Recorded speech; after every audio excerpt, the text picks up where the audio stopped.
back. Another episode of Eduardo Live, all the way outside of Oslo, Norway. And today I have a very special guest today, Jesus Ferreyra, actually. Sales and distribution channel strategist, Latinx diversity advocate, and he has some amazing products that I just love. So it's a pleasure having you today here, Jesus. Welcome to the show, man. Thank you, Eduardo. It's a pleasure to be here. I'm really glad to be sharing some time with you. I'm really excited to do this. And you invited me to a really empowering, I would say, gathering on Zoom the other day. That was really inspirational, I would say. It inspired me a lot, actually. Awesome. Yeah, I mean, the work that you're doing inspires me, and I'm glad that I was able to do that for you. Awesome, man. So I think what we should start with is showing the audience what you're doing by you showing us the work, actually. So because this is a kind of thing that you must see, right, to be able to grasp it. So let's go there. Yes, I'd love to. Gracias. Okay, can you see my screen? Yes. Okay, so this is my website, Mexicansupplyco.com, and it's an e-commerce business. I sell t-shirts, apparel, but the apparel is just the merchandise for what we're really doing. What I'm wanting to do, what I'm passionate about, is building a community of Latinos that help each other professionally. So Latinos that maybe are just starting their careers, and Latinos that already have a lot of experience, how they can help each other, and also at the same time inspire the next generation of Latinos.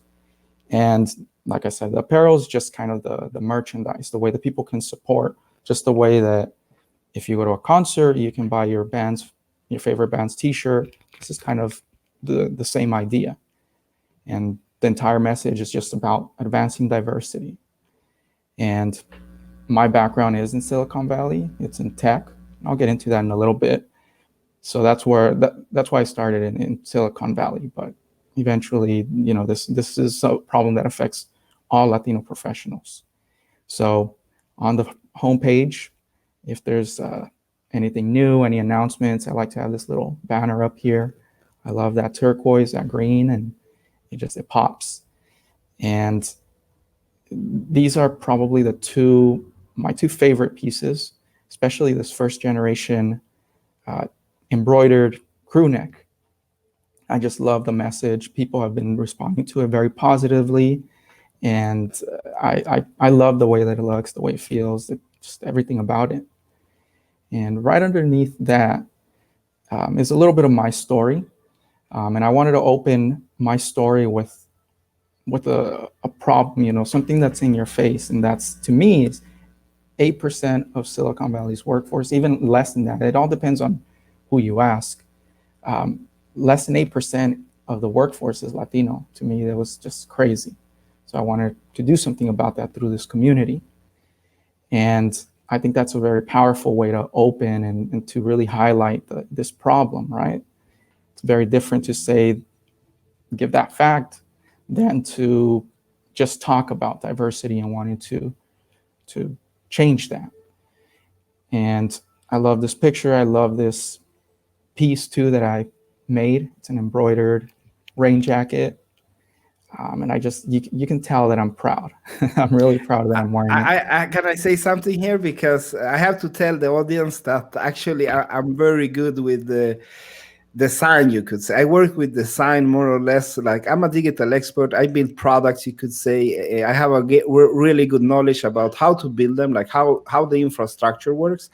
But I also have a really good knowledge on the top, you could say, on the surface, on the face, on the art. Mm-hmm. So I know a lot about design. I worked with amazing designers in my life. I know a lot about usability. And what you're doing, I love. I could say, from the first time that I saw it, it's the details. What I love with what you're doing is in the details. So a person like me that appreciate design, not only that, I'm a design collector. Instagram /picker_Eddie. I will put the address. You can see my collection. I love design, and I love the artwork behind, because I can see when it's done, with passion. And that is what I appreciate so much with your work, actually. Thank you. Yeah, you know, this call to action button here with that rose, like that rose to me, I love roses. I have a special connection with them, and I'm really glad that you noticed these details. I don't have a design background, but I have a sales background, and I know how important it is to connect with people emotionally when you want to build that community. Whenever you want anyone to do anything, you need to talk in terms of what's important to them. And I want to speak to the people that are as passionate about this as I am, the people that grew up like me, because these stories don't get told ever. So it's been fun. It's been great trying to translate that digitally, and I really appreciate that. It means a lot. It really means a lot coming from you. Yeah, like for many people, they think like design is about like the eye, right? But actually, it's about feelings. Like designs, like or art. I would say art in general. For me, it's art. Everything like that. That is done with passion, that has an expression that you can touch, feel, or hear. Actually, there's different type of art, you could say. But when it comes to like the visual one, I would say like for me it's a lot about feelings, like what they can bring in you. Exactly. Yeah, and I also, the way that I laid this out, I was thinking in terms of the people that come here, right? I spend a lot of time on Instagram, good amount of time on LinkedIn as well. And when someone decides to click on my profile and maybe wants to learn more about what's actually going on and go beyond the social media, I want them to come in, and up front is my message again. And, it's on my social media, but here it is again, and here is what I make, how I translate that into products, and then underneath is my story in a little bit more detail. Here I touch about starting to, working from the age of 4 as a migrant farm worker, being DACA, growing up in a tiny rural town, so I give a little bit more detail. And for the people that want to learn a little bit more and maybe support, there's a couple calls to action to support the cause, and then up ahead, shop now. And then underneath that, there's also easy visuals for people to maybe start imagining and get more tangible with what it is that I'm making. I really love the way that these stickers came out. I got, even though that they're mine and they're designed by me, I still have to order my samples. I still have to wait like everybody else. And I got mine yesterday morning. And as soon as I got them, I took a bunch of pictures and started posting them. But here is tiles of people that have bought stuff, that have shared pictures with me, shared their stories, pictures that I've taken. And it's just a way to help the person on the sites, like I said, start visualizing and getting an understanding at the same time of what it is that I'm making. If you click any one of these items, you'll be taken to that page, that product page. So I'll just click the stickers, for example. And for this one specifically, I made it go to this sticker, Más Latinx in Tech. And to me, it's another way of expressing that message, right? The community, advancing diversity, Latinx diversity in Silicon Valley. And when I was testing it on Instagram, this one got a lot of positive feedback. And so I wanted to give people an easy way to get to it. I love that. So you actually like shared your like prototypes, right? On Instagram. Yeah. So on Instagram stories, I don't do it as much as I'd like to, but I try to engage with my audience. So maybe I'll tease a design that I'm working on, or if I'm not sure whether I should make one design versus another, I put it on my stories and I'll ask people to vote on it. And I see how people react, how people are engaging, if it moves the needle anyway, and then I go from there. So try to not just listen to what people are saying, but also what they're actually doing, right? How they're responding. I think that you have a lesson that many like the designers tuning in today, they can learn from what you're doing, actually, because that is something that I see that very few do, actually. And I really strongly encourage people to to actually evaluate their like designs or prototypes. I like to do a lot of like user testing, right, with products. Mm-hmm. And I believe that we should also do that with design, to get closer to the user before you actually say, okay, now it's finished, right? Because like I said, it's about emotion. Like, how do you feel about this picture, Mm-hmm. Exactly. Yeah, another thing that I just started doing is using heat maps. So I just downloaded installed Hotjar yesterday. So I'm excited to see what it is people are spending more time on, and that's another tool that helps me understand what's resonating with people and what direction I can take. So I included that picture here so that people know, hey, there's other messages, other designs that I can look at. So before I jump into the shop, I'm just going to go into the About Us section, and I just added 3 buttons here. So About Us, I go into a little bit more detail about myself and why. My why is because when I started in tech, one of the first things that stood out to me is that there weren't really any other Latinos. And my first thought was, how can I get more Latinos? How can I get more people like myself that look like me from my background here? Because even though tech says that they're welcoming for Latinos, the results aren't there yet. And a lot of it is very objective requirements. A lot of people get hired because of the school they went to, because of who they know. And sometimes it's even deeper than that, right? Most of the time it's even deeper than that. This person looks like me. It's very subconscious decisions, very subconscious feelings that we go based off of. This person dresses like me, their hair is like this, or their shoes, or, and it keeps these seemingly objective, harmless hurdles keep people out. They have a very real, very adverse impact. And people like us, or how we are, we're very driven. What we do is that if they don't invite us to the table, we will build the table ourselves. We make our own. Yeah. We make our own table. That is how I work. That's how I operate. And not only that, we climb with one hand down. Yep. When we climb, we give one hand down to the other ones that are not climbing. We never forget where we come from. Like never forget where we come from. Yeah. So that day that Frank Carvajal invited me to your show, I was actually, I was going to, 3 hours later, I was going to attend, this was like in the middle of the night for me, and I was going to attend a seminar in India, actually, to speak. And I stayed up, and I took that thing, with pride in my heart that, okay, I will get maybe 2 hours of sleep, and then I have to be awake again, right? And I did that with pride in my heart, because the reason is that if we can't support each other now, like here and now, we can't show support, we will come nowhere. Like it starts with supporting each other. That is what I believe. Yeah. It still takes a toll on you physically, of course, but sometimes there are nights that I can't sleep because I can't wait to get up the next morning and test this idea out, or look at the way that people are responding to a post or something that I released, and it doesn't feel like work sometimes, or most of the time it doesn't.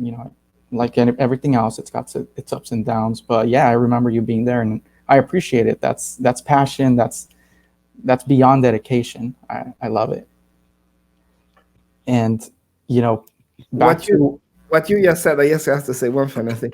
What you just said, that is the thing about passion. That's what I preach. Passion is everything, because when you have passion and when you live your values, you have integrity. Like you can't be bought by money, like that is beyond money, my friend. And that is the strongest force you can have in a person. That is that, So that is the reason that we stay up all night. That is the reason that we don't question ourselves in the morning. Am I doing the right thing? Or maybe I should go for this title to be among these people, right? I don't even think like that anymore. Yep, exactly. And, back to what we were saying about, the lack of diversity in tech, I think that also gets exacerbated by the nature of the people that flock to tech, right? I I got quote unquote lucky. I got my foot in the door because my background wasn't in tech. It's in finance. I was a banker. It's in sales. So you need that. Your results talk, and that's one thing that drew me to finance is that it doesn't necessarily matter where you come from. It's a very competitive landscape, and as long as I can crush my competition, I'm going to stand out, and I can use that and go from there. And that's kind of how I got in. I was a non-traditional candidate, but for the people that are in STEM, that are engineers, you know, naturally I flocked to math. I love math. And I kind of branched out from finance from there but I love math because it made sense to me. And for a lot of people, science makes sense. A lot of people that don't fit in society, they use computers, they use some of these other things, and it makes sense to them, and that becomes their world. Now, that also, they've also alienated themselves a little bit. So they don't know how to communicate their talents in a way that resonates with people, right? Socially. And so it makes it even harder because now you look different. You maybe aren't as charismatic as your native counterpart. And it just exacerbates this cycle. And, just like you said, you go up, but you've got one hand behind you, one hand down, helping the next person up. I got in because someone helped me. And the first thing that I thought when I got there was, how do I help other people? And I wasn't sure, I was still new to the whole ecosystem, and I wanted to help, but I didn't know exactly who. I didn't have any mentors, except, Frank. I saw Frank on LinkedIn a lot, and we started connecting, and I wanted to really build on that community. And just like you, I had such a hard time getting to the table. I had to basically pull up a chair myself, and eventually I said, forget this. I see the rules. I'm aware of how things are working, but I'm going to go my own way, and I'm going to make my own table. And at the bottom, that's kind of how things started. I knew that in my last employer, I was going to leave, but things happen, and I was kind of forced out, to be honest. And I got the short end of the stick, and that's also another thing that really cemented that. And if you look at the bottom, for every story like mine, there are many more that don't get told about our Latinx raza that didn't get my opportunity, the opportunity that I did. So I'm going to change that. And this is how MSC, Mexicansupplyco, is how I plan to do it. Just like you, it was like, you know what? I'm tired of asking for diversity, for inclusion, for change. It's taking too much, too long for me. So I'm going to make my own way.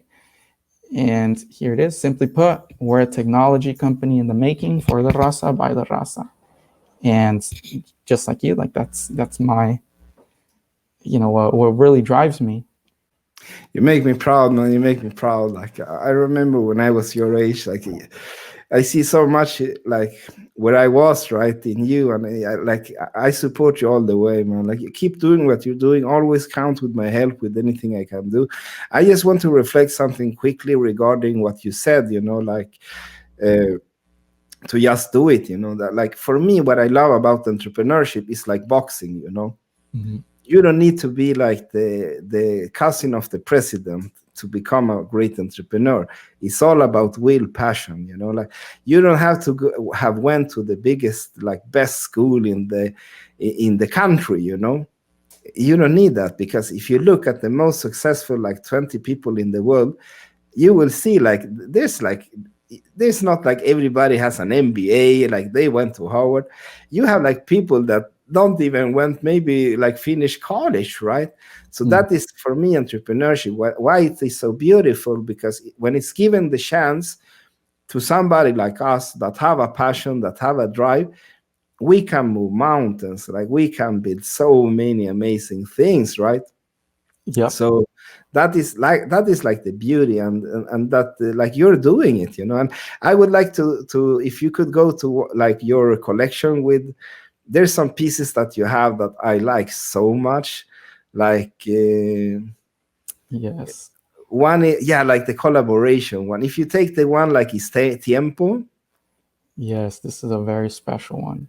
Yeah, I'm a big design lover, and the thing that you have here, as I see it, there's so much history in this kind of design that you have done here, and it's also like a tribute to so many like styles, and it's still so much like it still represents so much like the origins, from where it comes from, with the stars and everything, right?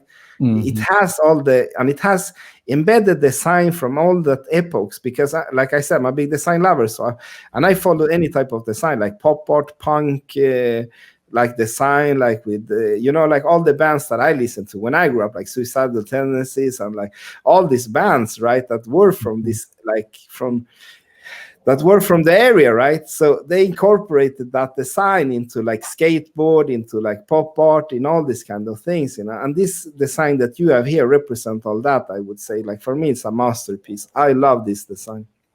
Thank you. Yeah, I love that. That's a huge compliment. I'm pretty simple. If you look at my wardrobe, you look at my closet, most of my clothes is pretty plain. If I wear any kind of design, it's might be a logo, but I'm careful to not careful, but I only wear something, if I'm going to advertise it, if I stand behind what it represents. And I this design to me, it was just like, I don't know, it's a little bit more design that I normally put into a piece, but I love the way that it came out. As a Latino in the States, of course I'm proud. I'm cognizant. I'm very aware of the privileges that are afforded to me just by being in this country, even just by being an immigrant, but by being born in Mexico. Like I was lucky, like I won a lottery just by being born in Mexico to parents that took the risk to immigrate here. So I have a deep respect and appreciation for that opportunity to be here. And at the same time, I'm the first generation here. So I'm brown and I'm proud. I love the font, the way that the lettering works together, and the symmetry. And a lot of times I'm not necessarily inclined to go with symmetry, but I just, like I said, Frank gave me an idea. He was like, hey, I think that we should make a shirt about urging people to vote. And that was kind of it. So I was like, okay, I'll run with that. And I just started playing around with it, and being a resourceful entrepreneur, or on the flip side of that, having no formal educational or background in it, I just start playing around with things. All of my designs, I make them on Canva. And I think that's also, side note, something that's helped me stand out as an entrepreneur, because I don't have that formal training. I got a couple of associate's degrees, but that's it. I had to drop out before I could complete my 4-year degree. But because I haven't been conditioned, I can ask some of those stupid questions. I can ask the questions that someone with a formal education might be too afraid to ask, or might be conditioned not to even think. So yeah, I just play around with a lot of these things, and they just take their shape. They start invoking an emotion within me, and this is kind of what happened. Some of the greatest artists, my friend, they don't even want to art school, I can tell you. So Mm-hmm. art, you either have it in you, or you don't. The same goes like with great leadership. Like most great leaders are actually born, like they have it in them. Like you can develop great leadership even if you don't maybe have all the tools, you could say, or like the gene set, or whatever the researchers Mm-hmm. are like saying, like, oh, this will make a successful leader, right? But it's so much easier when you have it in you, and usually I discovered that people that have a talent, they don't need to go to like film school to become the best film director. They just have it in them. Maybe they go one semester and then they drop out, right? That's Mm-hmm. how they do it. But the thing is that you need to take pride. You have another one that ends with, I think, classic or classico, that I also liked a lot. let's see. So that there's basically two collections here. That MSC or not that one, the collaborations collection. So these are basically all designs that these two down here were pitched to me by someone that follows me on social media on Instagram. And the rest were all ideas that Frank had and asked me to translate into t-shirts. And let's see, was it any of these? So there's Es Tiempo, Hispanic Heritage Month. There's We Feed America. No, it has this kind of yellow writing after the. So it might be one of the other ones. And the collaborations also include. It was in the stickers also. It's okay, the Latin Excellence, I believe. Yeah, it's excellence, right? Yeah. So oh my God, I love that excellence thing. Yeah, here it is. Latin excellence, because that is not only, I would say, it's not only a logo, it's also like a play with words. Actually, it's so many things, that I like so much, and how it's designed, how it's done. There it is, and the roses are the X, right? Exactly. If you show the sticker, it will show better on the stickers, actually. Like I say, I'm the detail guy, I'm the one that can approve stuff like this. Yeah, man, this is, for me, this is art. This is so many things. Yep. I love that one a lot, actually. Yeah, and that came about just exactly the same way. I believe I was on Instagram, and I was looking for hashtags and Latinx, and then I just thought about it, like Latin excellence, and it just kind of flowed. And so I started playing around on Canva with different templates, and I had very rough sketches and just try to translate that as quickly as possible on Canva. I'm not a person that sketches everything out. Obviously, most of the stuff here is just like lettering, right? I don't draw it out per se, but because I'm afraid that when the inspiration comes, if I spend too much time trying to draw it, I might lose something. So I try and translate that as fast as I can into a design. And that's exactly what happened with this. I was like, I want the excellence part of it to be more, I don't know, a little classier vibe, right? A little bit more, I don't know, fancier feel, if you will. But I also want it to be curvy. It's not perfect. It doesn't follow a straight line. It just flows. And then the Latin part, I love that lettering, that font. I love it. And it reminds me a lot of the soccer jerseys, the Mexico soccer jerseys, and I love it. And of course, I have a thing for roses. I love them. They're very special to me. They remind me of my childhood. My dad used to have a ton of roses in his garden when I was little, and so that always reminds me of that. So I put them together, made that X, and I was like, this is it. I love this thing. And yeah, so I put it on stickers more recently, but I put it on sweatshirts and t-shirts, and I love it. I have my stamps when people come to me with deliveries. It's like I have like one stamp, it says come back again. It means it's not approved, right? And then I have and then I have different stamps, and then like the top stamp is like awesome. It just says awesome, and that is, and I would say the stamp from Eduardo on this work that you're doing, amigo, is awesome. Like big awesome stamp. It's such a pleasure to see your work, man. So I can only imagine what the future will bring for you, and I can imagine that now you will be able to move in so many areas, like, right, not only like to help companies, to help to increase the brand.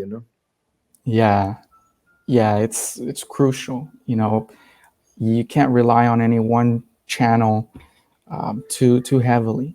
All it takes is, I spend a lot of time. I want to diversify from Instagram, for example. All it takes is Instagram to shadow ban me, and I'm screwed. Or LinkedIn to make a change in an algorithm, and I'm not going to have the same exposure that I've been having. So it's super important, and it just so happens that it aligns with my mission, right, of building community. Doing things like doing those monthly Zoom sessions with Frank. It's another way that I can share what I'm doing and be more inclusive, and doing things like this with you, and even pretty soon I'm going to be doing sessions, more one-on-one sessions with customers and people that I want to share their stories. So I want to give them a voice, and of course it's key. In order to survive, you have to adapt, and you have to find new ways to get yourself out. This is something I discovered, is that we need to teach our hermanitas to be proud in being themselves, to be proud in, not only, I would say, like in the color of skin, if they live in another country, they should also be proud of their uniqueness, like what makes them, and that's the main reason that I have EduardoX as my author name, you would say, when I come out now. Is like, nobody can pronounce my last name like Ibacache Rodriguez. Like, even Latinos have hard time with the Ibacache one. They can't even, they like Ibache something, right?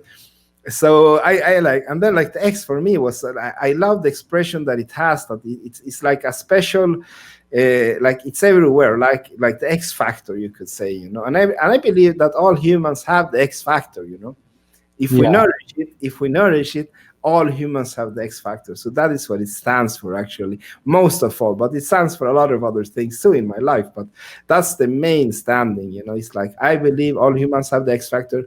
And what I love the most is to see people grow, Like, I have shined enough. I'm like, I have done my career, you could say. And for me, I don't want your diplomas. I don't want all that. Yeah.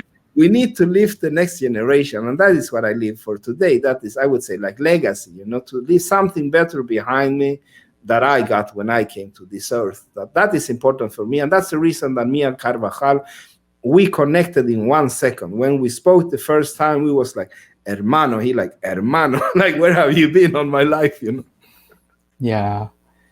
I love that idea. And just a little side story here. A couple years ago, so I have a younger sister. She just turned 18 last month. But a couple years ago, when she was 16, TikTok, I believe, was starting to take off. And she was, like every teenager, she loved spending countless hours on Instagram and all these other platforms, Snapchat. And, I want to be a positive influence in her life, right? Like, she already has our mom and dad, she already has parents. She doesn't need me to, her name's Lupita, don't spend more time on your phone or whatever. It's like, you know what? I've seen your TikToks, I've seen your Instagram posts, and you're a pretty creative kid, instead of knocking it down or fighting her against it, like, she's going to do it. And if I really force her, then am I really winning? No, like, she's resenting me, short, whatever. It could be a short amount of time, but regardless, what I want to do is connect with my sister. So instead of, attacking her on this, I was like, you know what? I like what you do, and I like how creative you are. And she spent a summer with me and my brother up in the Bay Area. My parents still live in Central California. And I told her, look, whenever we hang out, I'm going to pay you for taking pictures of me. I'll pay you, I think I told her something like $5 for every candid picture you take of me that I like. If I keep it, I'll give you $5 for it. And if the ones that I post on Instagram, if they get more than 100 likes, I'll give you $20. And her eyes lit up. She's like, okay. And we'd hang out, and she'd want to capture what I'm doing. She'd want to, use her creativity and it, it encouraged it. And at the same time, I told her, look, and all these things that you're doing, like, you can make money from this. Like, you have a lot of people following you. You can turn that into an audience. And when you're in college, if you need to make a little extra money, like, you can monetize it. Like, you can monetize that audience, and I can show you how. It's super easy to build a website with no code tools. Like, I can show you how. And I believe it was in November, she started doing that. She started making these keychains and custom jewelry and selling it on Instagram. And I mean, she got 3,000 followers like that, and I struggled to get 1,400. Within a matter of a couple of weeks, she had 3,000 followers and almost enough money to pay like half of a semester's expenses. I was like, wow. My parents took her to go open her first bank account not that long ago, and my mom was telling me like, yeah, she did pretty good, but it was a lot. Like she really worked for it, but it was really awesome. I love that story, man, because that is what it's all about. It's about encouragement. Like you need to support your children on the way. It's not about what you want them to do. Like, oh, I want my son to play tennis, and then maybe we will get rich or something. Like it doesn't work like that. Like people are happy when they are doing something that they feel have a meaning. Like for them, that is very important. That's a very important definition. So that's a beautiful story. You would need to come with her on the show someday, like when we do part 2, because I want to do part 2 with you, like when you have done some more steps and come back and like where did it take you, right? And bring her with you, man. Like we show some of the pictures, right? So your passion, your skills, like everything that you're doing today, like where did it start? Did something happen in your childhood? Was it in college? Like, what propelled you to be here today, sharing your passion with the world? Definitely. So what I'm doing, I think, is the way I see it is it's an intersection of a few different passions. The first one would be obviously for expressing myself through apparel. That started about 10 years ago. I would make, if I thought there was a design or something that I wanted to put on a t-shirt that I thought would look cool, I would do it for myself and for my friends. It was a hobby. It was just something that I did. Now, at the same time, I called it a hobby at that time because I didn't want to take the risk. I was afraid of trying to make a business out of it because I was afraid of failing. And so that was one of my first passions that came into this. Now, the second is community and being Latinos and empowering people to pursue the things you're conditioned not to. And that is, my life basically. And that started from my childhood. I was born in Mexico, in Michoacan, Mexico, very, very dangerous narco state today. I still have a lot of family there, but I was blessed that my parents decided to immigrate to the States. I have mad respect for that. They came to a country with no money. They didn't know anybody. They didn't speak the language. And they did it. They did it to give us a better future. And I deeply appreciate my parents for that. We lived in Southern California in the LA area for the first 2 years or so. So from the age of, I was 1 to maybe 3. And then we moved to Central California, to Larry County, about an hour south of Fresno.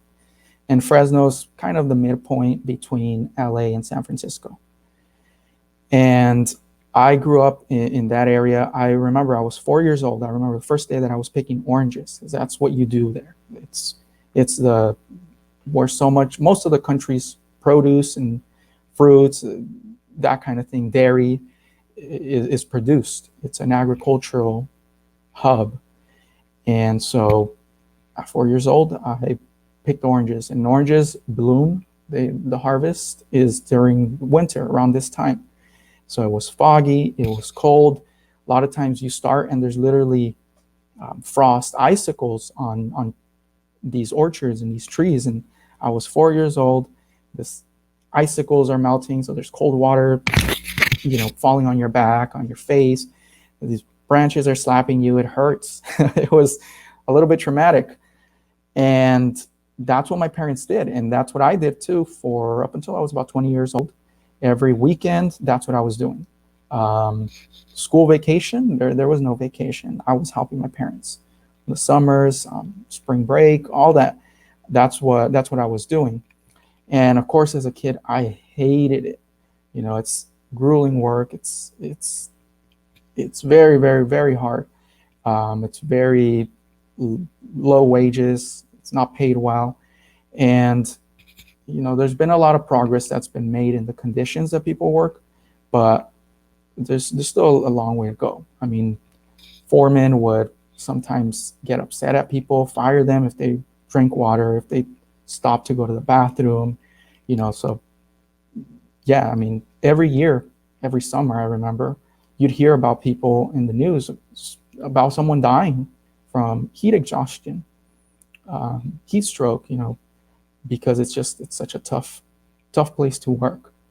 But that, now as an adult, I realized that it's really shaped me into the large percentage of the person that I am. It plays such a huge role in, my dad always instilled this work ethic in us. My dad was a far from perfect father. I love him, and I took the good with him, but probably the biggest thing that I can take from my dad is his work ethic. It was always like, no matter what, no matter where you are, you're never too good to grab a broom. You're never too good if you don't stand around. Like, do work. Like, it fulfills you, it gives you something to do, and if it's honest, be proud of it. And so, yeah, no matter what I do, like, I will always do it with pride, and I will always give it my best, because it's my name that stands behind it. And there's this sense of self-respect that my dad just instilled in me, and as an adult, that really came into play. So around the time that graduated high school, 18, and then I did a couple years at my local community college, and around that time is where these things really started being noticeable between myself and my friends. A lot of my friends, this is when they started getting into serious trouble. A lot of them started, were already in gangs. They were getting in trouble with the law, sent to prison, killed. And I didn't know what was outside of my little bubble, but I knew that if I stayed there, I wasn't going to have very much options, and it was very realistic that I could end up like them, or at least involved, without meaning to, entangled in whatever it is that they're doing. And to me, it was a huge slap in the face to my parents, because my parents did not come to this country, do everything that I've seen them do for us, just so that I could mess it up over something stupid. And so I said, you know what? I'm going to move to San Jose, because I had a job lined up there. I really wanted to move to LA, but I ended up moving to San Jose. And once I moved to San Jose, I realized that there's this tech ecosystem. And at the time, this was still 2010, 2011. So it was already well known that Silicon Valley was a thing, right? But not to me, even though I only lived 3 hours away. It wasn't until I forced myself to get out of there and surround myself with different people, different mentalities, that I started to see these other opportunities.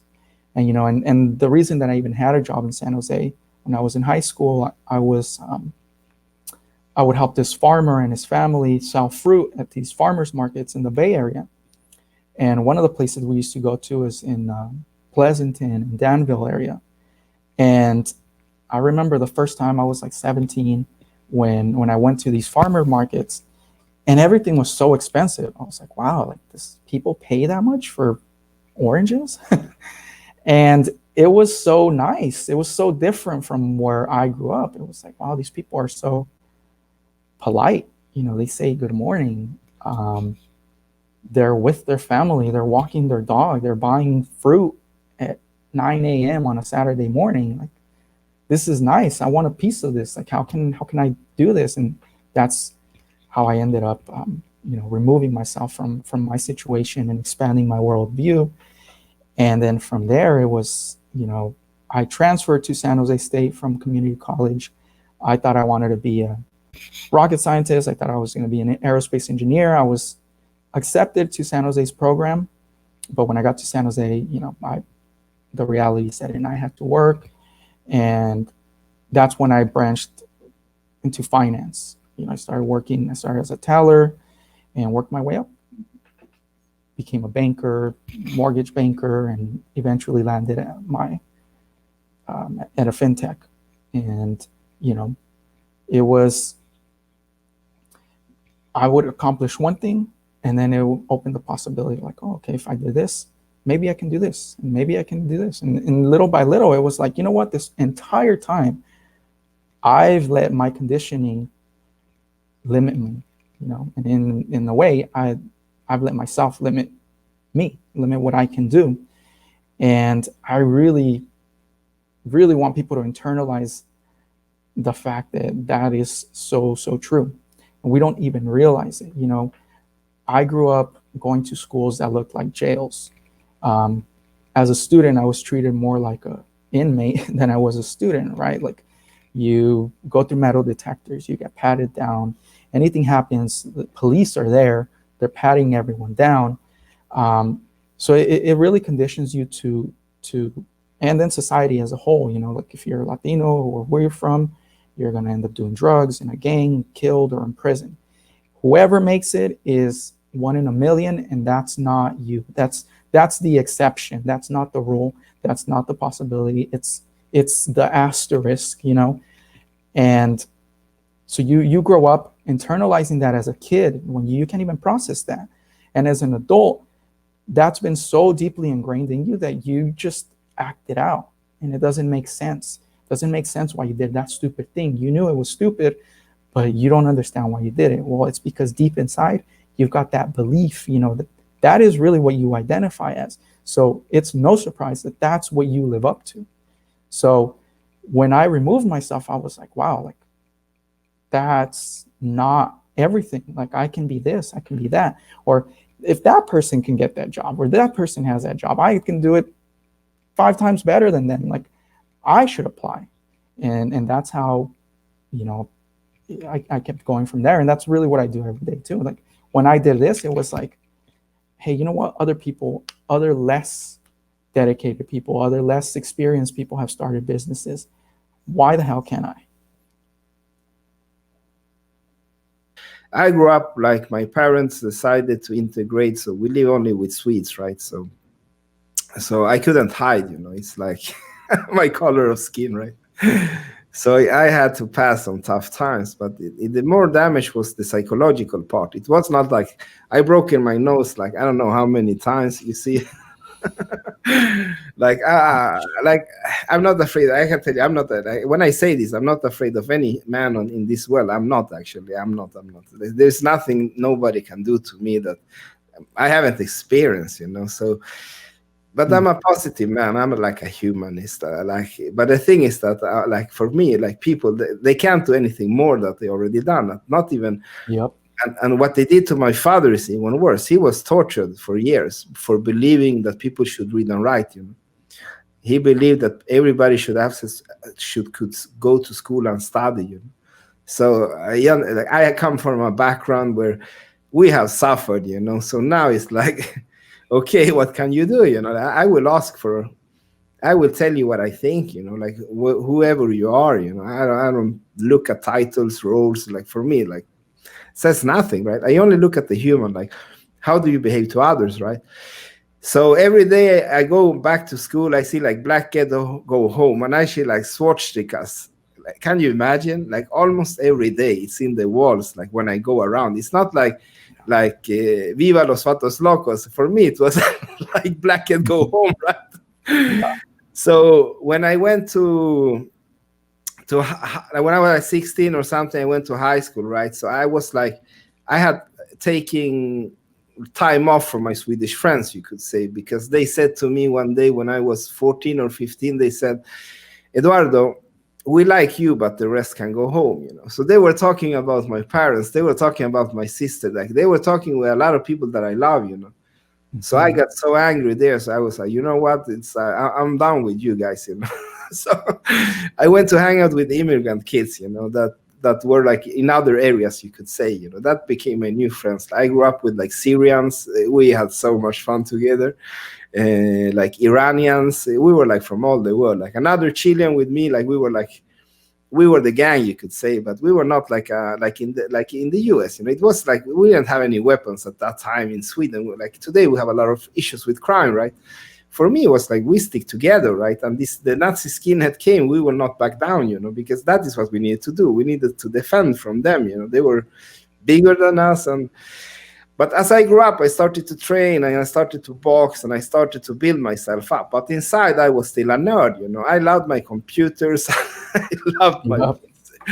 But I reached this level where I wouldn't back down from nobody, like no skinhead. Even if it's like 5, I would not back down. I would die with pride on that field. That was my mentality, because that is who I built. I had to build this like strong kind of character. It was a character because it was not me, I had to do it to I had to toughen up because it was eaten or be eaten in the environment that I grew up, I can tell you.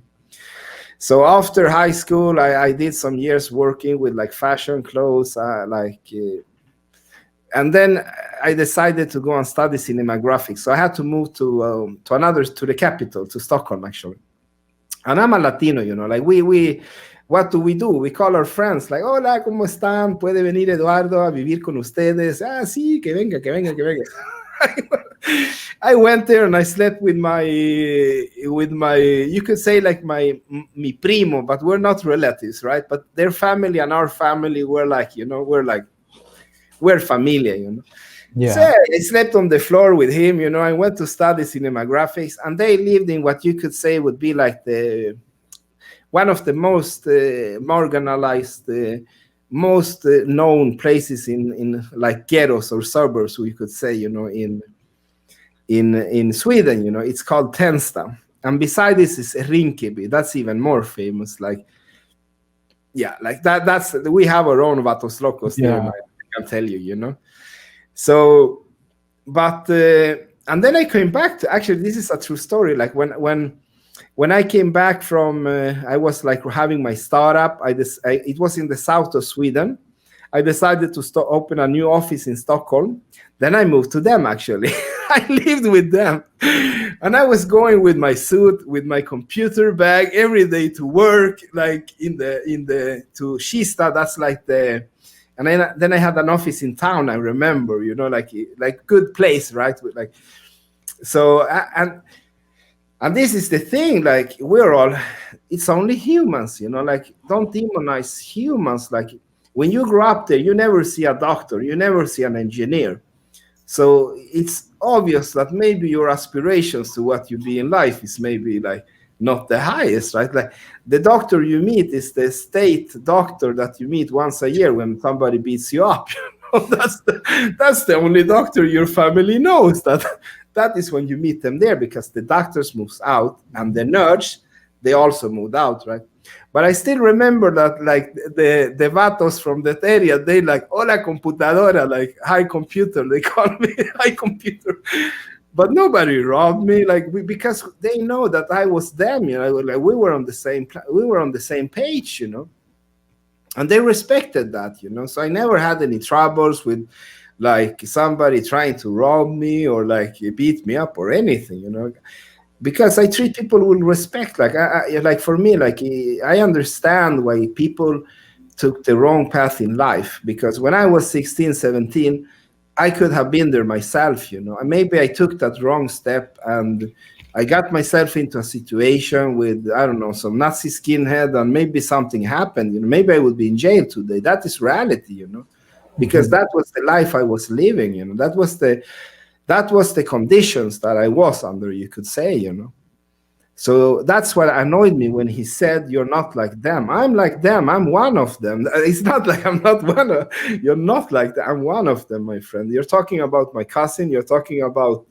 like, show some respect. They are humans. And majority of the people there, they work hard for their living, That is this is the fact. They are workers and they work hard and they're making this society work, show some respect, man. And these like young men that are like lost, right? that's a small percentage in this area, right? In all the suburbs that we're talking about in Sweden. The same with US, right? Our parents or grandparents, they work hard, and they still do, and we work hard also, Yeah. So that's the reason that I got very upset when he said that to me, like, you're not like the rest, because I am one of them. I am like what you define as a blackhead. I am one of them, and I'm proud to be that also, I'm not ashamed of my past, I'm not ashamed of my people either. Like, it's the opposite. We are pride, like walking on legs, I would say. Yeah. Yeah. I was listening to Monday's session last night, and yeah, it's very, very, very powerful. I think that despite some of the things that I've been, I feel privileged, but now instead of, maybe privileged to be included, it's privilege that I've expanded I've had the opportunities to expand my worldview. The older I get, I don't feel like there's anything special about me. I've just had a few people, and I've made a handful of decisions that just changed the course of my life, that allowed me to live out more of my potential than a lot of my friends and, childhood, family, things like that. I'm not special. I've just some things that are out of my control, like where I was born, the family I was born into. Those are things that I didn't earn, but I was born into it, and they've allowed me to get to where I am, and more than anything, imagine the possibilities where I can go. And yeah, hearing your story, it's so much different than mine.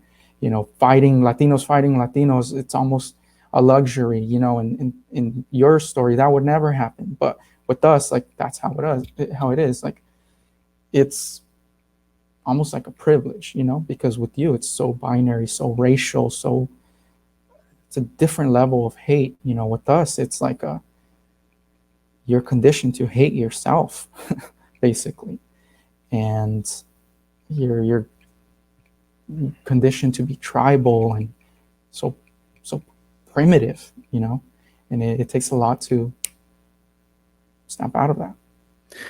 That's what we need to do, the one hand down, like for me, it's like how I see it is that when we reach a level of success, you could say, by ourselves, like we build a table, like like I said, when we built a table, and like I don't want your I don't want, I would say like this to this person that said you're not like the rest. I would say, like, I don't want your inclusion. I don't want anything from you. Like, I have nothing to gain. I don't want to play with you. That's it. That is how I see it, because like, what can you give me, like, besides making me feel thankful to be with you? It's like, it should be mutual. Inclusion should be mutual. It's not a favor like that. It doesn't. That's what annoys me the most. Like, why should we beg to be in the board of directors? Like, why should we beg for a Latino to be here or a Latino be there? Like, we should not beg about anything. That should be natural, because we're so big part of the population in all the world. You will find Latinos, right? Mm-hmm. So what I believe strongly is that that's what I talk about, support. Like, that is the most important thing that we need to do. And we also need to support our hermanitos and hermanitas en los barrios to show them that there's another way, and we're here. Like, if you want to get out, we're here, and that's what I think is the most important thing we can do as leaders today, is to go to los barrios, to lecture, to meet the young people and show them that you're like, hey, I was like you, that there's no difference between you and me, like, I understand you, like, I was there too, but you live in a country where you can actually, even if you live in Europe or whatever, like most countries, you can choose another path. And that's what we need more now. Is what I strongly believe is that we need more leaders to come. Don't forget where they come from, and go and give hope to the barrios, man. Go there and show the love, show the support to your people, man. That's what I believe. Yeah, I think as humans, as our needs are fulfilled, right? Of course, I live most of my life at the bottom, survival. Um, do I have enough food on the table? Shelter, um, protecting myself from other people, from police, from it was just all just primal. And then you start, once you have that covered, like the hierarchy of needs, right? And eventually you get to a point where it's like, I have enough work experience where I'm blessed, privileged that I know that I'm probably never going to suffer for food again. Like I could lose this fancy job, but whatever. I could always get, even if I have to start over, like I'm not gonna die of hunger. I'm not gonna freeze to death. I'm not going to be homeless or without shelter. And so you need other things to fulfill you, and that's where like these higher, um, I don't know, missions, these purposes really take hold. And with me, it was like I said, when I started in tech, it was like, wow, like I need to help more people. Like I need to get more people here. Like to me, love and caring is the ultimate flex. To me, it's the ultimate sign of affluency.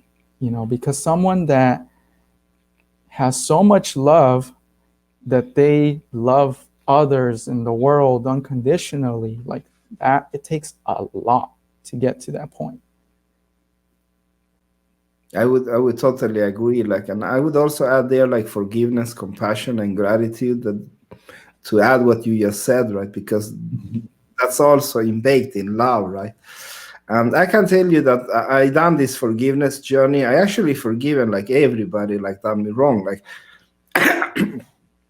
and forgiving others was quite easy because I realized that they made the man that I am. Like they helped me in a way to be where I am today. Like I can build anything that I want with just heart and passion, because I learned that. I learned that money is just the petrol. Like it's not the engine. It's not the car, like, and then I solved the problem. Okay, where should I find petrol?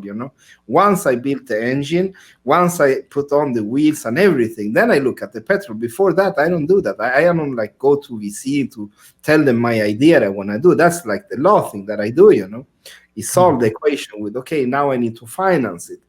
Because if you don't have a purpose and you don't have, with what you have is not like based out of heart and passion. That's what I preach about passion. Like you will not go anywhere. Yeah, you will maybe build a company, but that's it, So you need to, like to have the rest, And the strongest power in humanity today is actually love, to have compassion, to be able to forgive, and forgiving myself for my errors. Still today, I battle with that, that was harder, actually, much harder, I would say, because so I just came to the conclusion that to forgive myself for all the wrongs I did maybe in life, I decided that, okay, don't do them again, That's it.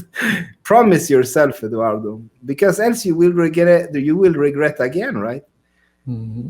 But forgiveness, I would say, passion, like love, that's the way, that's how it is, and that's the only way we can flourish. We could like grow in this society, as humans. I strongly believe that, Yeah, I really resonate with the forgiveness part. And on Monday's session, I remember you said something about having to forgive your father and maybe harboring some resentment toward him. And I think that's a very, I don't know, universal experience because, I resented my father growing up. My father and I my dad and I always butting heads. We never, we never really saw eye to eye. Um, I love my dad, by the way. Like we have a great relationship now. But when I was younger, like it wasn't like that. And around the time I was about 17, I remember my dad got really sick one night. It was like 3, 4 in the morning. Um, it, my dad, when I was like 2 or 3 years old, had been shot, and he almost died. And he was shot a few times in the abdomen, and one of the bullets grazed his intestines. And when it healed, it basically scarred, and the intestine, went from the diameter shrunk basically.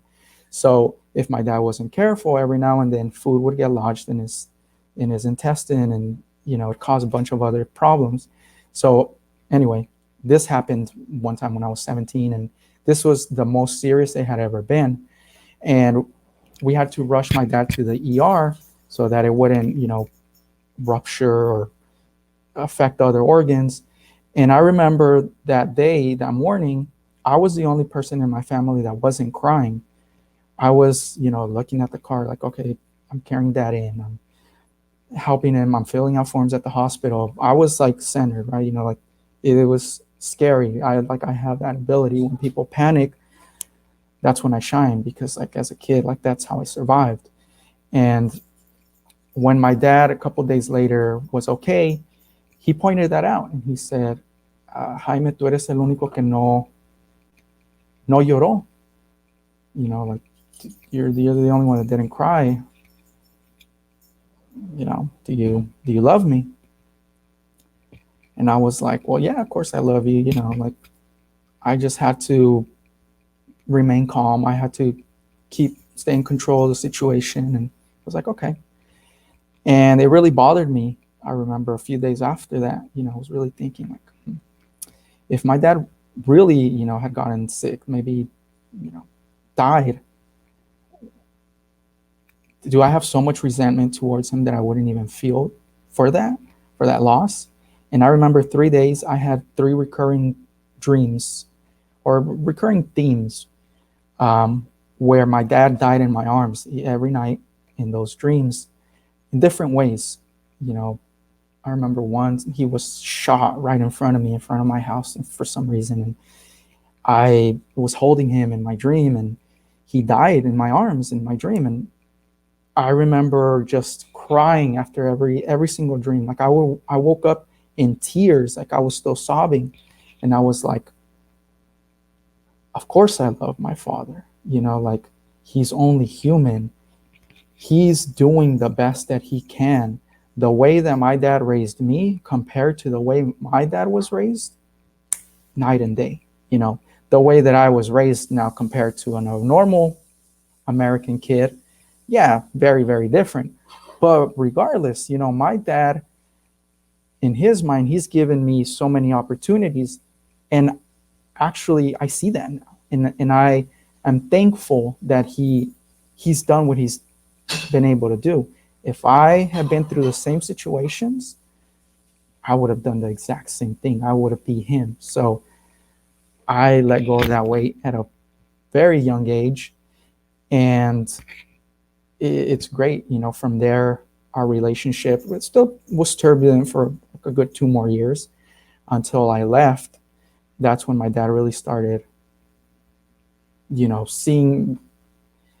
respecting me, because when I was younger, I never had his acceptance, which is another reason why I would hang out with these kinds of guys, because I didn't have this paternal male figure that was accepting me and nurturing me and helping me, showing me what it is to be a man. I found that in the streets. I found it in drug dealers and gangsters, and like hanging out with them. Like they gave me that approval, that I don't know, that yearning that I never got from my dad until I was an adult and was able to show him that I can do something for myself. Yeah, I resonate so much with your story, brother, and that is the thing, like I have the same thing, that if I know that if he would die, I would like cry a river, like I would cry all night, like screaming, like papito, papito, right? But I can't show that feeling, man, to him when like I have so hard time, man, because he was never there, and like I don't want to have that, I want, like I said to my father, I loved him only once in my life, only once, and it was like like he was tortured for some years, so he developed this kind of hate against humans, right? Like done he wrong, so he went for the politics and the revenge. That was his passion, you could say. So it was not the, oh, my son, I will take you to soccer. I didn't have that, so I had to take to the streets. I didn't have a father at home.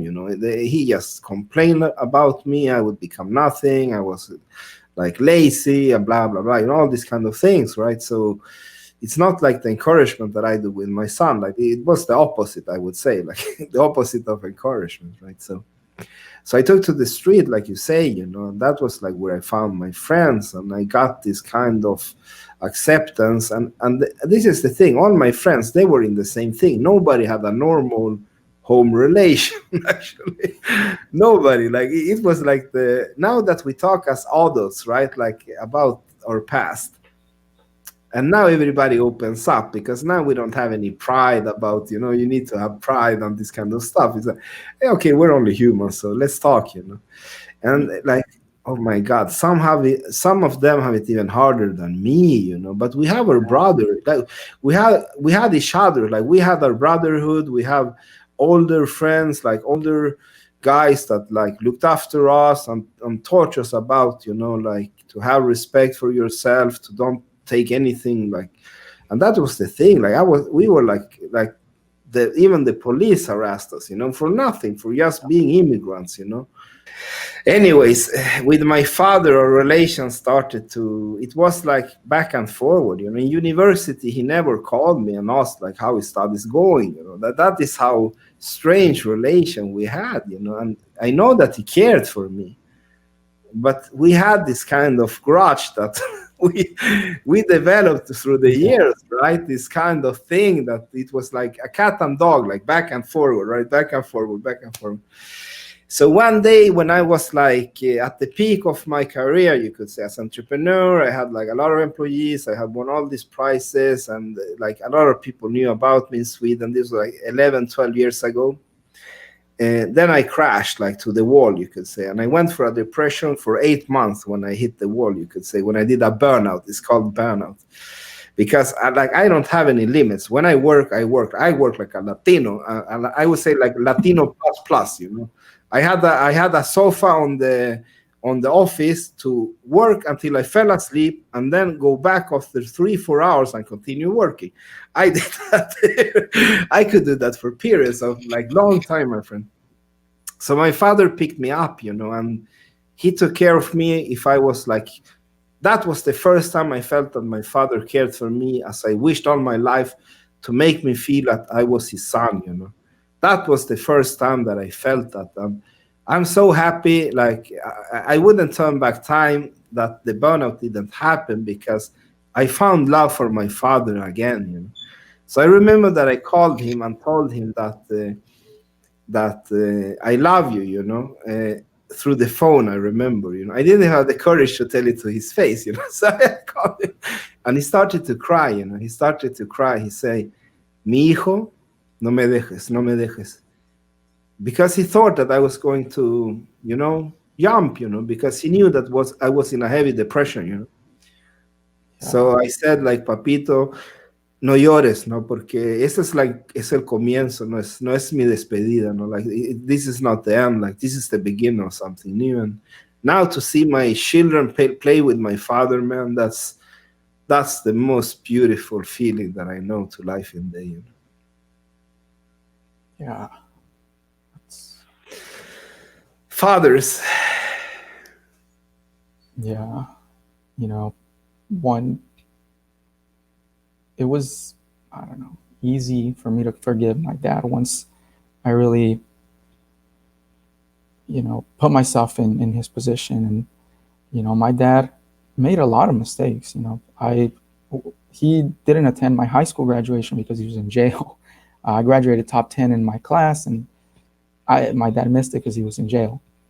But despite all that, like my dad, in his way, always showed that he cared about me.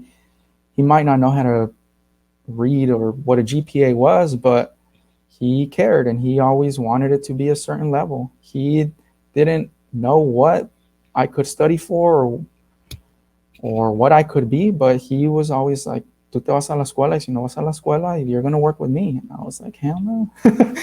I already work with you enough. And, like, school was easy. School was easy compared to life, And so school was, where I excelled because, like I said, school, there was order in life, and at home there wasn't, And despite all that, I said when my dad was shot when I was a toddler, I remember that my dad, he had this huge incision, across his abdomen, and it was stapled. And to put food on the table, he literally went around the neighborhood knocking on people's doors, asking if he could mow lawns, if he could fix someone's car for $5, whatever, like do all these random little things so that he could provide for my mom, myself, and my younger brother at the time, and like that's my dad's work ethic. And that's like one thing that's always like stuck to me. It's like, you got your hands and you got your brain, use them. Don't wait for other people to do things for you. Do them for yourself. Whatever you do, give it your all. For people to contact you, what is your preferred method? So most people I contact are through LinkedIn. So linkedin.com, you look up Jesus Ferreyra. I will put it on the screen, 1 second. That's me. Yep. So you guys can find me on LinkedIn. You can shoot me a message. And contact info, it should have my email on my LinkedIn page. That's also another good way to do like this. Give me all the details that you want me to put on the description, because this will be put both on YouTube and I will put it, that will be the main source for this recording will be on YouTube, so I can put all the links to the shop there and everything. So looking so forward, hermano, to talk. An honor having you here. That it was a blessing, my friend. I'm so happy that you came on the show. We have so much to talk about, and I hope I can help you in any way that you want, like to reach out to clients. Just ask me, man. Like it would be an honor to help you in what I can. Gracias, Eduardo. I honestly, like, I can't tell you how much I appreciate that support, and I'm gonna take you up on that. Igualmente, if whatever I can do, and we'll connect after the show too. I love some of the ideas that you've bounced around. So yeah, I would love to help you with that. Hermano Frank, if you're looking, es tiempo. Jesús, es tiempo. Huh? Es tiempo, yes. Gracias, Frank. Gracias, Eduardo, for the opportunity. We drop the mic. Hasta la vista. Chao, buena gente. Nos vemos.